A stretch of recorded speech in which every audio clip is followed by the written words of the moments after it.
اب سوال یہ ہے کہ قربانی کرنا تو کس پر واجب ہے، یہ تو واضح ہو گیا. اب کون کون سا جانور ہے جو قربانی کے اندر ذبح کیا جا سکتا ہے، جس کی قربانی ہو سکتی ہے، اور کون سا جانور ہے جس کی قربانی نہیں ہو سکتی؟ تو شریعت نے جانوروں کی لسٹ بھی خود ہی بتا دی. نمبر 1 اونٹ، اوپر سے ہم نیچے آتے ہیں. نمبر 2 بھینس، گائے، بیل، اسی کا بچہ جو ہوتا ہے بچڑا بچڑی، یہ ایک جنس ہے. گائے، بیل، بچڑا بچڑی، بھینس، یہ سب ایک کیٹیگری کے جانور ہیں. اونٹ دوسری قسم ہے. بکرا بکری یہ ایک الگ جنس ہے. اسی طرح بھیڑ اور اس کا مذکر جو ہوتا ہے یہ الگ جنس ہے. اور ایک پانچویں چیز اور ہے، وہ ہمارے یہاں نہیں ہوتی، عرب کے یہاں ہوتی ہے، وہ ہے دمبا. کتنی چیزیں آ گئی؟ نمبر 1 دمبا، اس کے بعد بھیڑ اور اس کا مذکر. نمبر 3 بکری اور اس کا مذکر بکرا. نمبر 4 گائے اور اس کا مذکر یعنی بیل، پھر چاہے وہ بچڑا ہو یا بڑا ہو. اور نمبر 5 اس کے گائے کے ساتھ ہی آتا ہے اسی جنس میں سے بھینس بھی، موش جس کو کشمیری بولتے ہیں. اور پانچویں چیز ہے اونٹ. ان جانوروں کی قربانی کرنا جائز ہے اور درست ہے، اس کے علاوہ کسی کی نہیں.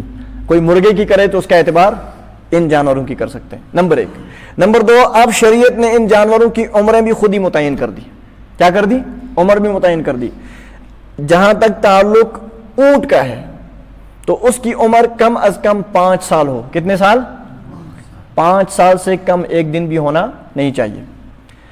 پھر رہی دوسری بات، گائے ہے، بیل ہے، بچڑا بچڑی، بھینس، یہ پانچوں، ان سب کے اندر کم از کم 2 سال عمر ہو. کتنی؟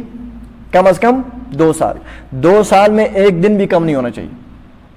اس کے بعد بکری اور بکرا، اس کی عمر کم از کم 1 سال ہونی چاہیے. کتنا ہونا چاہیے؟ 1 سال. اور اس کے بعد ہے دمبا، بھیڑ، اس کے اندر بھی کم از کم 1 سال ہونا چاہیے. البتہ اس میں ایک حدیث پاک کی بنیاد پر تھوڑی سی سہولت شریعت نے دی.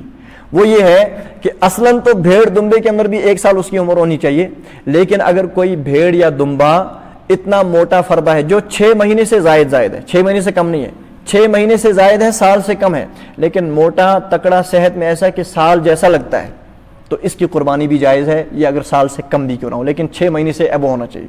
سمجھ میں آ گئی؟ عمریں دہراتا ہوں. اونٹ کی عمر کتنی ہونی چاہیے؟ کم از کم 5 سال.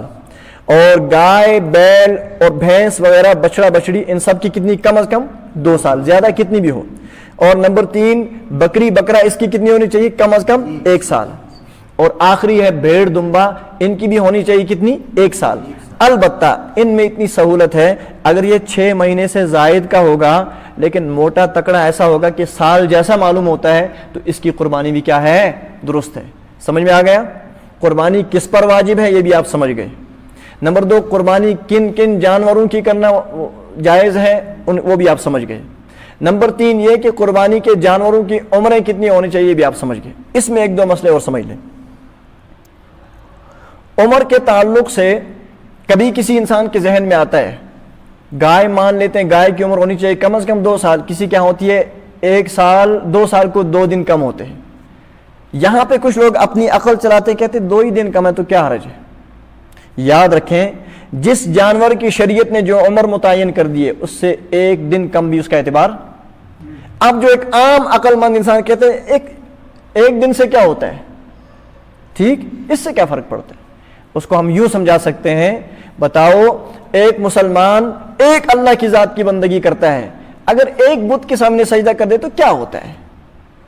ایک مسلمان نماز پڑھتا ہے تو اس سے پہلے وضو کرتا ہے، وضو میں کتنے فرض ہیں؟ 4 فرض ہیں. اگر وہ 4 میں سے ایک فرض چھوڑ دے تو کیا ہوتا ہے. ایک مسلمان دوسرے پر ظلم نہیں کرتا، اگر دوسرے کے سر میں ایک لات مار دے، ایک اینٹ مار دے تو کیا ہوتا ہے. جیسے یہ ساری چیزیں جہاں پر شریعت نے ایک حدود رکھ دی ہے جو شریعت کی حد ہے، تم کون ہوتے اس میں اپنی عقل چلانے والے.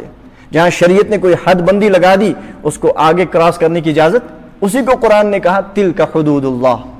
ٹھیک اسی طرح جانوروں کی بھی جو عمریں شریعت نے متعین کر دی ہیں قرآن و حدیث میں ہے. اب کسی بندے کو اپنی عقل چلا کر کے 1 دن سے کوئی خاص فرق نہیں پڑتا، 2 دن سے فرق نہیں پڑتا، اس کی اجازت. جو عمر مطلوب ہے بس اس کا خیال ضروری ہے. یہ بات سمجھ گئے؟ اب اس میں ایک اہم مسئلہ یہ ہے کہ عمر کے اندر جو ہم سال شمار کریں گے جانور کے کس اعتبار سے، اس میں ایک اہم مسئلہ ہے. اگر جانور پیدا ہوا ہو کسی بھی اسلامی مہینے کی پہلی تاریخ کو، اسلامی مہینے کی پہلی تاریخ کو، تو اس جانور کا سال شمار ہوگا، اسلام کا جو اسلامی سال مکمل ہوگا تو اس کا سال بھی مکمل ہوگا اس مہینے کے اعتبار سے۔ مان لیتے ہیں اسلام کا پہلا مہینہ محرم الحرام، اگر یکم 1 محرم کو یہ جانور پیدا ہوا ہے، آپ نے نوٹ کر کے رکھ دیا، تو اب جو ہی دسمبر کیا بولتے ہیں ذی الحج جو آپ مہینہ شروع ہونے والا ہے، اس مہینے کی آخری تاریخ ہوگی، یعنی اگلے محرم کا پہلا دن شروع ہو گیا تو اس کا 1 سال مکمل ہو گیا، چاہے سال کے اندر کچھ مہینے 30 کے آئے ہوں یا کوئی مہینہ 29 کا آیا ہو، اس سے کوئی بحث۔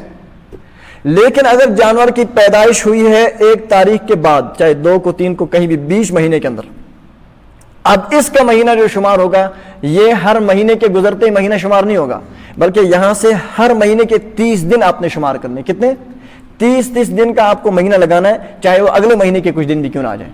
مسئلہ سمجھے فرق کیا ہے؟ پھر دہراتا ہوں، ایک شکل یہ ہے کہ جانور پیدا ہوا ہے کسی بھی اسلامی مہینے کی پہلی تاریخ کو، پھر تو اس جانور کا مہینہ شمار ہوگا اسی اسلامی مہینے کے اعتبار سے، مہینہ 29 کا ہو تب بھی کوئی حرج نہیں ہے، 30 کا ہو تب بھی کوئی حرج نہیں ہے، اس کا مہینہ مانا جائے گا۔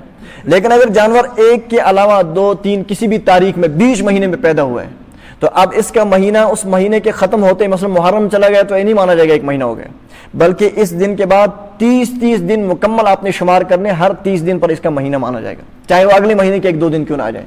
مسئلہ سمجھ میں آ گیا؟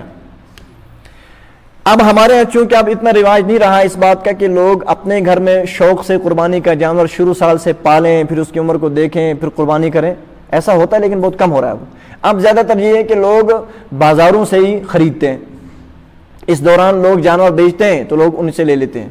اب سوال یہ ہے کہ آپ نے اپنے گھر میں جانور پالا نہیں، آپ کو عمر کا پتہ نہیں، تو اگلا بندہ بیچتا ہے اور عمر بتا رہا ہے، اب کیا اس حوالے سے کیا حکم ہوگا؟ یاد رکھیں، اگر کوئی مسلمان تاجر بیوپاری وہ بیچ رہا ہے کوئی جانور اور آپ اس سے خریدتے ہیں قربانی کے لیے، اور اس جانور کی ظاہری حالت پر بھی آپ کو نظر کرنے سے اطمینان ہو رہا ہے، اندازہ ہوتا ہے کہ تقریباً عمر برابر ہوگی، اور دوسری بات یہ ہے کہ وہ بندہ بھی آپ کو اعتماد دلاتا ہے، مسلمان ہے، کلمہ گو ہے، وہ آپ کو اعتماد دلاتا ہے کہ پوری عمر اس کی عمر اتنی ہے، اور آپ کے پاس الگ سے کوئی ایسا ثبوت نہیں ہے جس بنیاد پر آپ ٹھکرا سکیں کہ نہیں یہ جھوٹ بول رہا ہے، تو اس کی بات کا اعتبار کیا جائے گا۔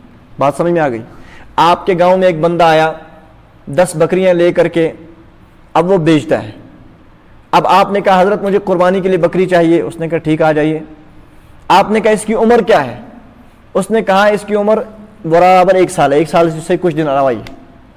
اب آپ دیکھتے ہیں بکری کو، تو بظاہر آپ کو بکری یا آپ یا کوئی جو ماہر ہوتا ہے بکریاں جاننے والا، تو اس نے نظر کی تو اس کو بھی اندازہ ہوتا ہے کہ ہاں تقریباً عمر برابر ہی ہو سکتی ہے، بظاہر بھی اس کی عمر بظاہر محسوس ہوتی ہے برابر۔